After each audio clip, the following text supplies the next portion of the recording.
Free cash flow और इसकी importance के बारे में आप सभी ने सुना होगा, लेकिन फ्री कैश फ्लो की फिगर्स को अपने फाइनेंशियल स्टेटमेंट्स में शो करने के लिए कंपनीज बाउंड नहीं हैं। इसलिए कोई भी कंपनी अपने रिजल्ट्स में फ्री कैश फ्लो को शो नहीं करती है। आज के वीडियो में हम जानेंगे फ्री कैश फ्लो क्या होते हैं, इसकी इम्पोर्टेंस क्यों है, इसकी कैलकुलेशन एक्सेल में कैसे करते हैं, और लास्ट में हम फ्री कैश फ्लो की लिमिटेशन के बारे में बात करेंगे। तो चलिए शुरू करते हैं। आप सभी समझते हैं कि कंपनीज सबसे पहले प्रोडक्ट बनाती हैं जिसे मैन्युफैक्चरिंग कॉस्ट से कुछ हायर वैल्यू पर सेल करके ही कंपनीज प्रॉफिट जनरेट करती हैं। तो प्रोडक्ट मैन्युफैक्चरिंग के लिए रॉ मटेरियल्स या तो कंपनीज किसी थर्ड पार्टी सप्लायर से परचेज करती हैं, या हो सकता है कि कंपनी इंटीग्रेटेड है और रॉ मटेरियल भी खुद ही प्रोड्यूस करती है। लेकिन इन दोनों ही केसेस में कंपनी को इनिशियल अमाउंट इन्वेस्ट करने होते हैं जिससे प्रोडक्ट मैन्युफैक्चर किया जाए और अल्टीमेटली प्रोडक्ट्स कस्टमर्स को सेल किया जाए।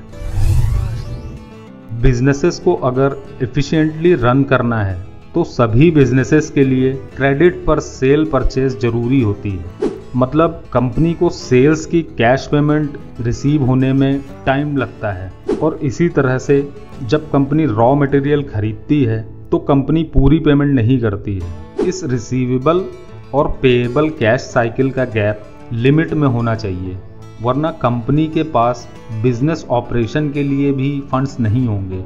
और इसीलिए जब कंपनीज को बिजनेस एक्सपेंशन के लिए लॉन्ग टर्म लोन या फिर वर्किंग कैपिटल के लिए शॉर्ट टर्म लोन चाहिए होते हैं, तो लेंडर्स सबसे पहले इसी कैश साइकिल को देखते हैं कि क्या कंपनी के पास बिजनेस ऑपरेशन के खर्च के बाद इतना कैश बचता है कि कंपनी इंटरेस्ट या प्रिंसिपल अमाउंट की रीपेमेंट कर सके।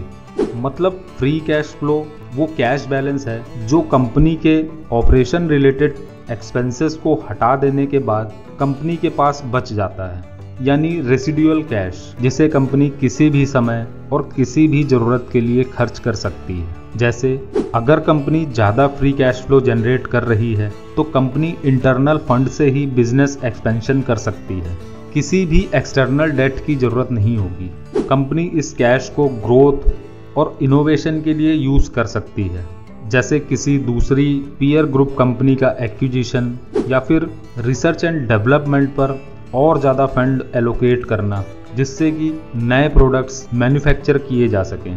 कंपनी डेट रीपेमेंट कर सकती है जिससे इंटरेस्ट एक्सपेंसेस को खत्म कर दिया जाए, और इससे क्रेडिट रेटिंग भी इम्प्रूव हो जाती है। क्रेडिट रेटिंग इम्प्रूव होने से फ्यूचर में कंपनी को डेट रेस करने में चीपर रेट्स पर फंड्स मिल जाते हैं।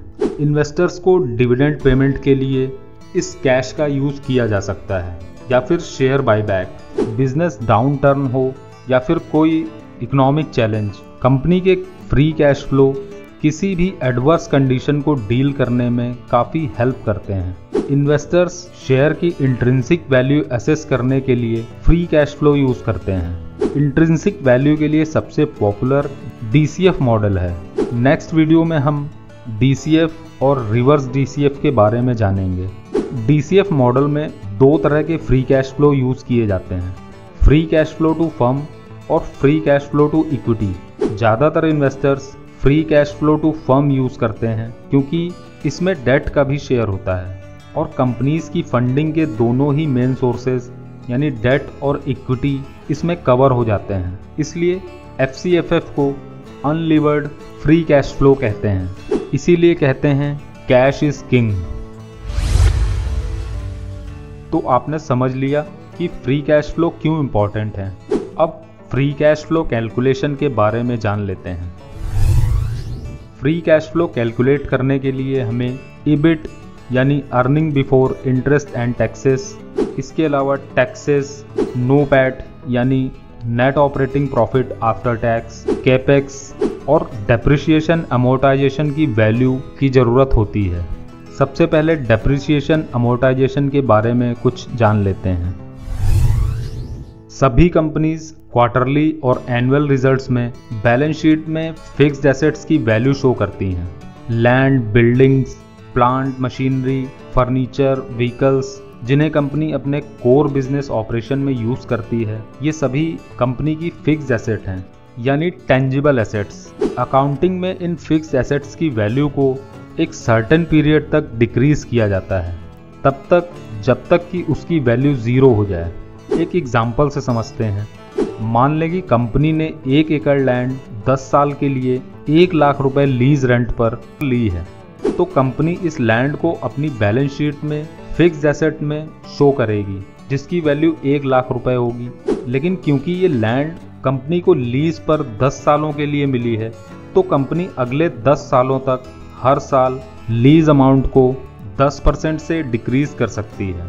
इस 10% लीज रेंट को कंपनी डेप्रिसिएशन एक्सपेंस में शो करेगी, जिससे कंपनी को टैक्स में रिबेट मिलेगी और 10% अमाउंट को अपनी बैलेंस शीट के फिक्स्ड एसेट से डिक्रीज कर देगी। इसी तरह इंटेंजिबल एसेट्स जैसे सॉफ्टवेयर, लाइसेंस, पेटेंट और रिसर्च एंड डेवलपमेंट के एक्सपेंसेस के लिए डेप्रिसिएशन की जगह अमोर्टाइजेशन वर्ड यूज करते हैं।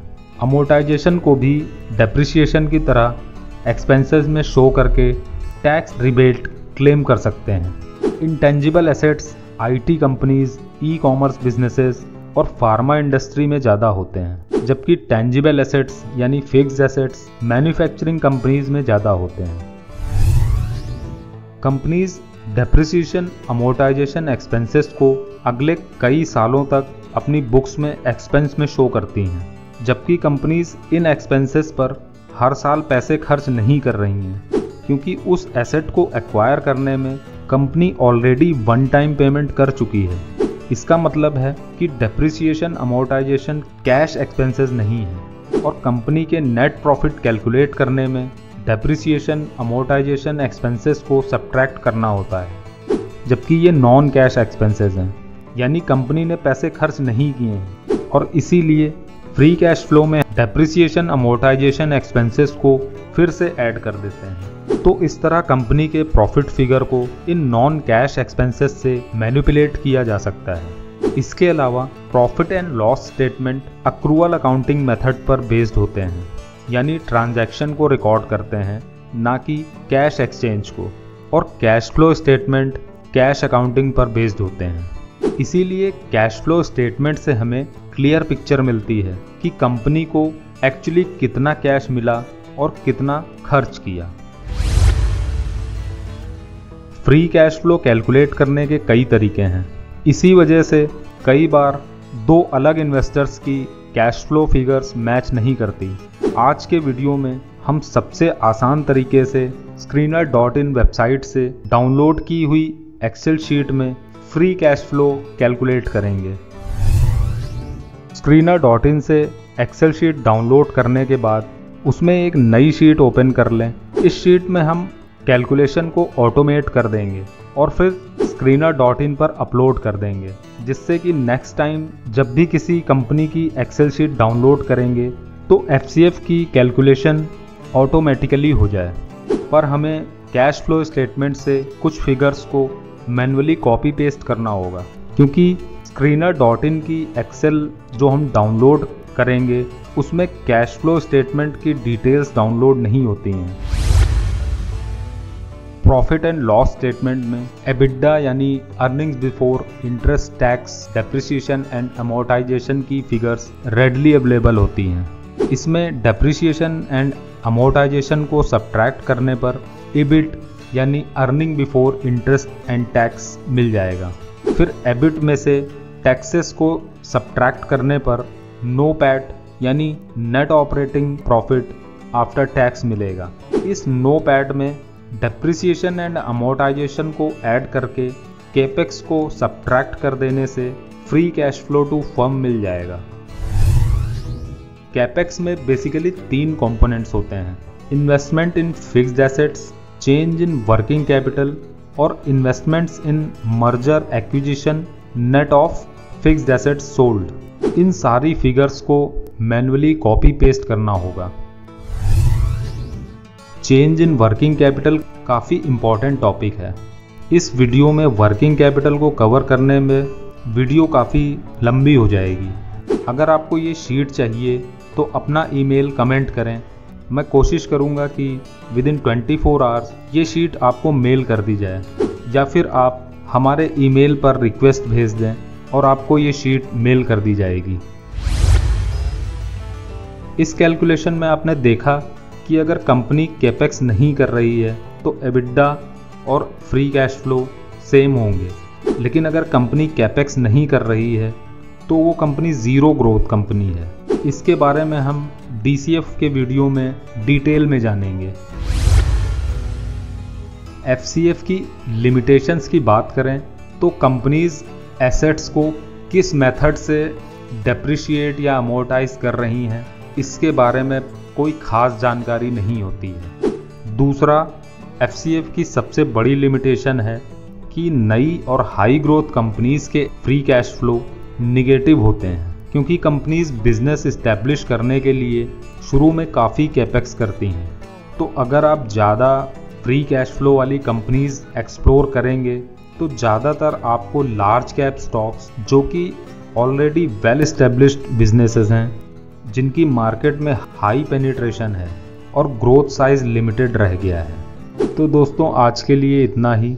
फिर मिलेंगे किसी और टॉपिक पर।